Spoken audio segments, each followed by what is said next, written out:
Hey everyone, welcome back to the channel today. So, I'm going to talk some Toronto Blue Jays. As much as I hate the Toronto Blue Jays, I got to admit, those powder blue jerseys they just came out with, not bad. In 2019, the Blue Jays finished 4th in the AL East with a 67-95 record. They were 23rd in runs scored, 21st in team ERA, and 14th in team fielding percentage. The big name to emerge last year was Vladimir Guerrero Jr. That dude is thick and he hits bombs.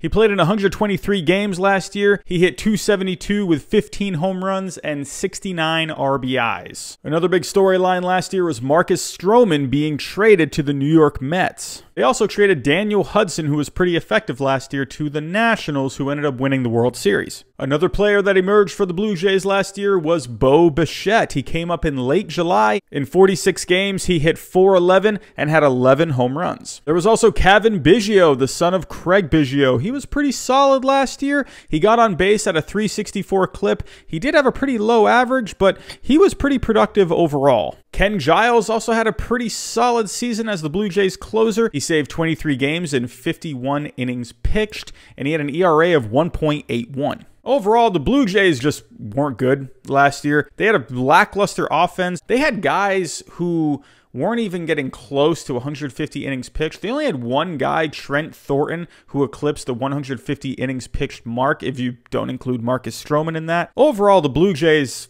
they just stunk. But it was a young team, and they are on the rise. So let's move on to the offseason. They had a pretty busy offseason, and a pretty productive one at that.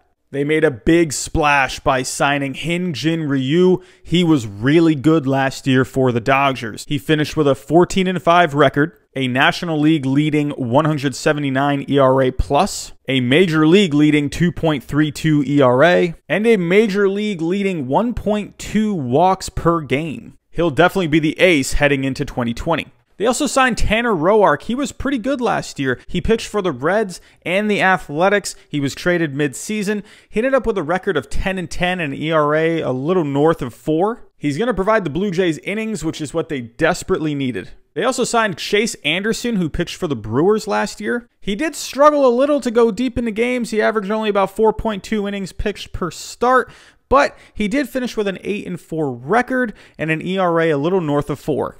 Also coming to the Blue Jays is Travis Shaw. The mayor of Ding Dong City stunk in 2019. He only hit .157, 7 home runs, and 16 RBIs. He was in a season-long slump. He got demoted to AAA twice to work on things. One bright spot of his season is he did get on base a bit during the month of September. In 30 at-bats, he did draw 8 walks, so he was a little more patient at the end of the year, but overall, it was just pretty much a lost season for Travis Shaw. But this was a guy in 2017 and 2018 where he hit at least 30 home runs and 85 RBIs. The last notable signing for the Blue Jays this offseason was, am I pronouncing this right?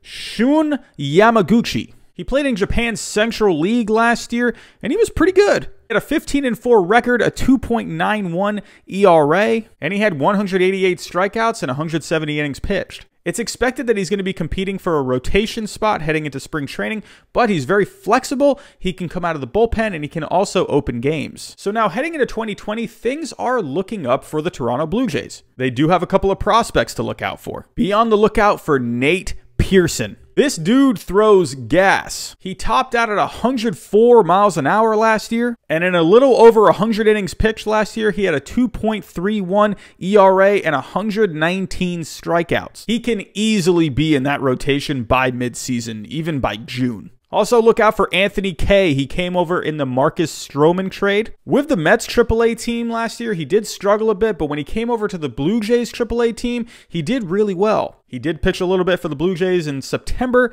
so definitely be on the lookout for him in 2020. So let's talk about how the Blue Jays can be in 2020. That rotation was a huge weakness in 2019. They have an ace now in Ryu. If he stays healthy in 2020 and he does what he did with the Dodgers in 2019, he is just the guy that they need to lead the way. Adding Tanner Roark was a solid addition in my opinion. He gives you innings, and that's what the Blue Jays need. Chase Anderson could end up being a pretty good addition as well. If he can figure out how to go deeper into games, I think he could be a solid starter. Will Yamaguchi be a starter? If he starts, hey, if he can give you some innings and he can pitch effectively, that's just a plus for that Blue Jays rotation. One guy that has been forgotten about a little bit was Matt Shoemaker. This is a guy about 5-6 years ago. He won 16 games. He had an ERA of 3.88. He was pretty good for the Angels. His only problem is just staying on the field. In 5 starts for the Blue Jays last year, he was really good, but then he just tore his ACL. Like,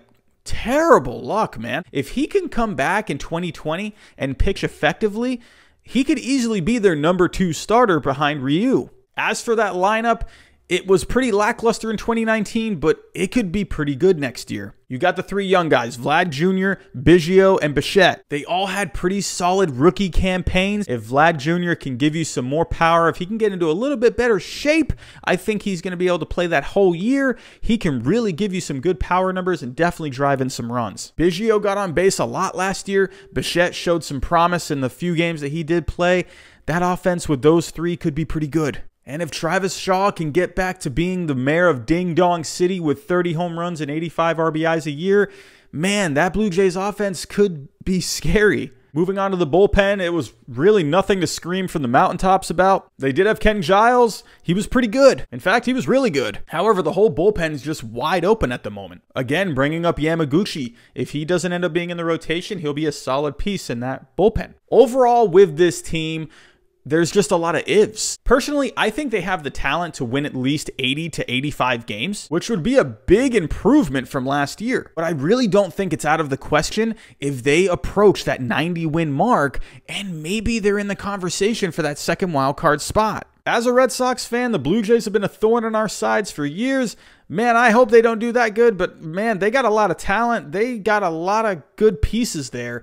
If they can all take a step forward, if they can stay on the field, if those pitchers can give you some innings, that could be a good team in 2020. My prediction for the Blue Jays in 2020 is they finish 4th in the AL East. The Yankees are way too good. The Rays are good. The Red Sox can be pretty good, I hope. So I think the Blue Jays just don't have enough right now, but they can definitely put themselves in the conversation for the second wild card spot. That's all I have for today. How do you think the Blue Jays are going to do? Let me know down below in the comments. Leave me a thumbs up if you like today's content. If you hated it, give me a thumbs down. If you are looking for some more baseball insight, go ahead and subscribe down below. I am a newer channel and I definitely plan on doing these videos for a long time, so the more subscribers is only going to help. As always, have a great day and I'll talk to you next time.